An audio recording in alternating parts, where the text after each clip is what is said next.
Assalamu alaikum wa rahmatullahi wa barakatuhu. Session 9, Islamic or Sharia Law,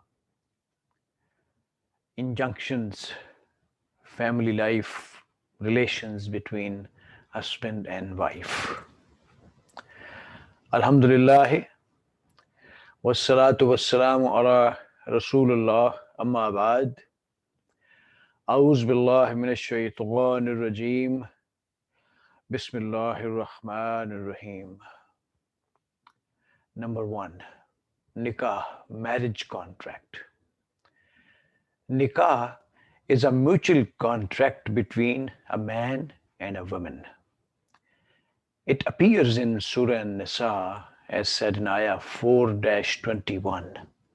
Your wives have taken a firm covenant from you.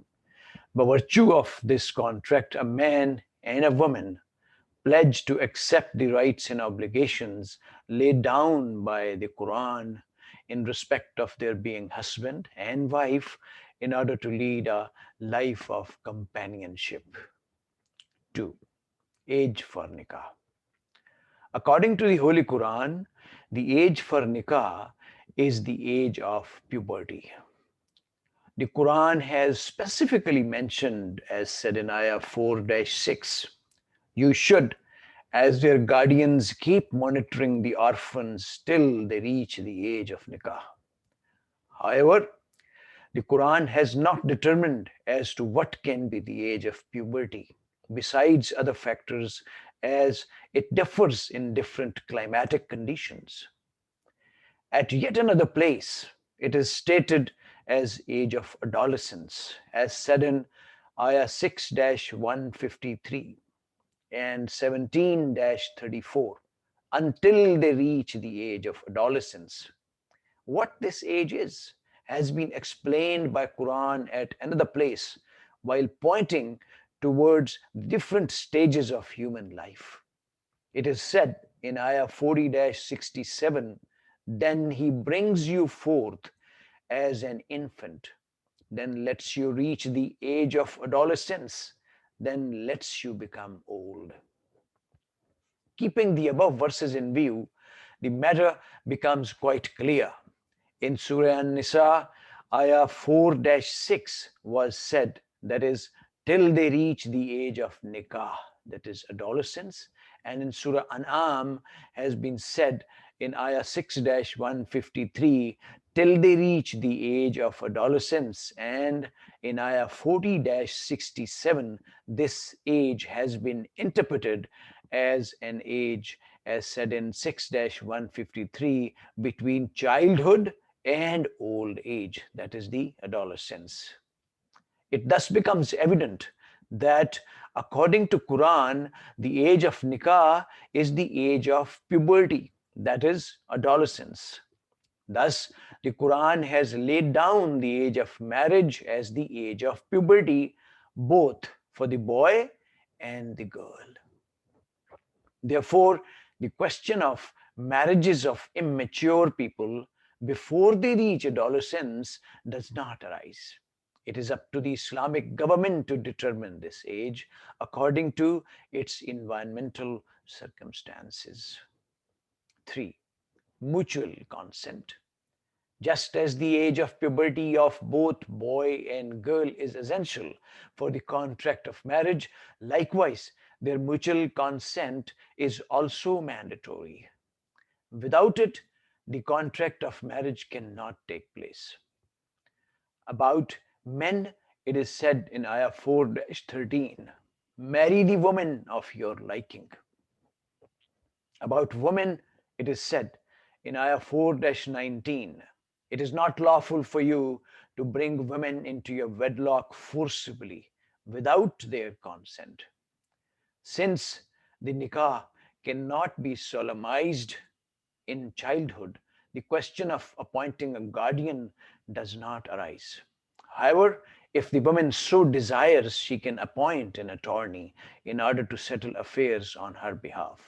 The statement in Surah Baqarah, Ayah 2-237, in whose hands is the marriage tie, means the attorney appointed by the woman or the court itself having the power of dissolution of marriage. 4. Ceremony for nikah, that is marriage. Quran has not laid down any specific ceremony for marriage. There is not even a mention of any special person who solemnizes the nikah.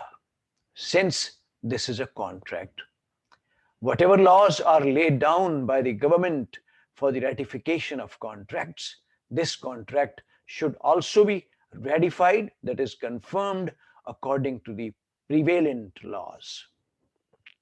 It is essential for the government to make definite laws for the purpose. Moreover, it is equally important to proclaim the solemnization of nikah. A marriage kept secret is not tenderized by the Quran, as said in Ayah 5-5. 5.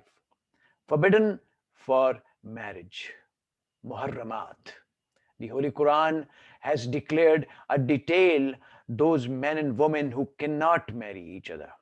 The list is as follows. A. Marriage between a Muslim man and woman, monotheist and polytheist man or woman is unlawful. As said in Ayah 2-221, do not marry unbelieving women, idolaters, until they profess Iman. A captive Muslim man is better than a free mushrik man, regardless of how pleasing he may appear. It is because marriage between persons of different ideologies makes family life a veritable hell. This is why Allah's law prevents you from such a union.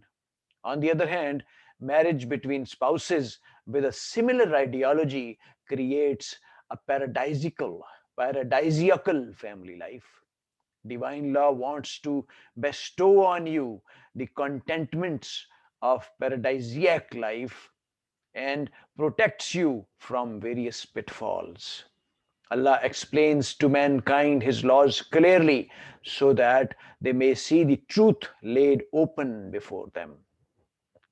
At another place, it is said in Ayah 5-5, chaste woman, which means that it is necessary for the woman to be a Muslimah. B. Muslim men can marry women from amongst the people of the book, as said in Ayah 5-5. Chaste women from amongst the people of the book are also made lawful to you under conditions laid down for marrying the Muslim woman. But a Muslim woman cannot marry a non-Muslim man, as said in 5-5.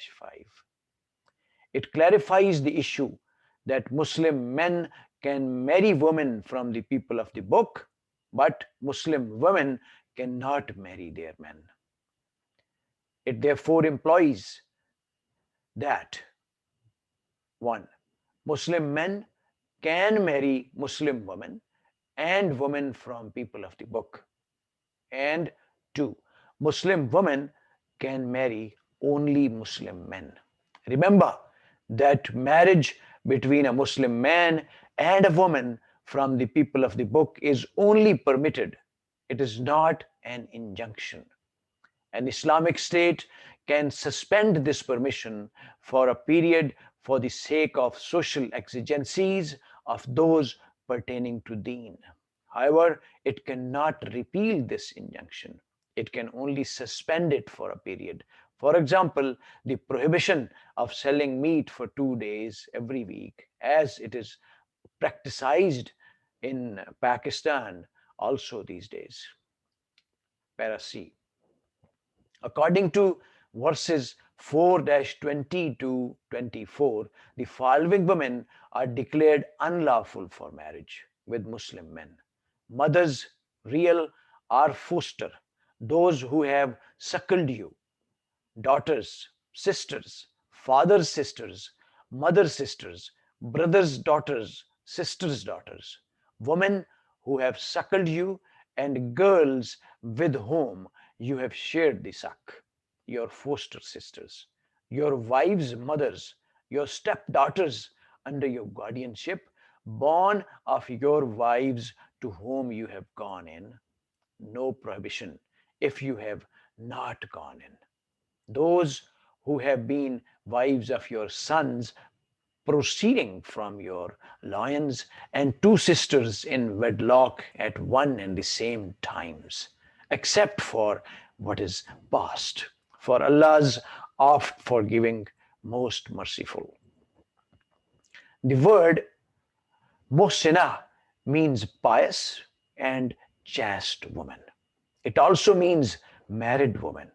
The latter meaning is applicable here.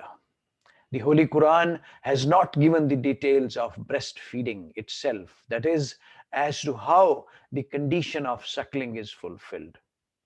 Neither has it laid down how the condition of being a foster sister, that is, sharing one mother's milk with you, is satisfied. Its details shall be ascertained by the Islamic State. Remember that only the woman shall be unlawful to you who has suckled you, or the girls who has shared the suck. It has been said above that those women who are already married are also unlawful. Yet the Quran did make an exception in it. The women who had migrated from Makkah and their husbands were present, it is apparent that those husbands were non Muslims. Otherwise, they could also have migrated, were also permitted for marriage, as said in Ayah 6-10. An Islamic state can issue special orders in the light of this exception if such circumstances reoccur in any country. Adopted relations do not become real. Thus it is said in Ayah 33-4, nor has he made your adopted sons as real sons. It shall be applicable to all adopted sons as real sons. It shall be applicable to all adopted relations. It shows that Quran gives no legal status to adopted relations. In Surah An-Nur, a verse says, as in Ayah 24-3, a man guilty of adultery or fornication marries only a woman similarly guilty or a mushrika woman, and a woman guilty of adultery or fornication can be married only by a man similarly guilty or by a mushrik man. That is unlawful for mu'mineen. But we do not consider this purpose as true. The ensuring results for this are apparent. In our view, the word nikah in these words has been used by cohabitation, which is its basic meaning. Thus, the verses mean as follows: if any of the believing man or a believing woman is determined to remain chaste, adultery or fornication cannot occur. It can occur only by their mutual consent. The question of zina bil jabr is different. Only those people commit this crime who do not believe in the divine laws. Believers cannot act as such. Thus, this verse emphasizes and vividly explains the abomination of the act of fornication. This is why we have not given it in the list of muharramat, persons between whom marriage is unlawful. As stated before, in the early days of Islam, there were such women in Mecca as had embraced Islam themselves, but their husbands did not, and they had migrated to Medina, leaving their husbands, believing men should marry them as as Ayah 60-10. From this, it can be deduced that the abandoning Islam, the marriage automatically gets dissolved. But its legal decision lies with the Islamic government. Ladies and gentlemen, here this session number 9 ends. Let's pray to Allah subhanahu wa ta'ala that He gives us the wisdom to learn Holy Quran and Sharia and Islamic laws, and gives us the courage to apply it on ourselves, our culture, communities, countries, and world as a whole. May Allah be our best guide and protector, and He bestows upon us what is best suited for us. Ladies and gentlemen, take care of yourselves, your kith and kins, your nears and dears, and environment as a whole. Till next session, Allah Hafiz.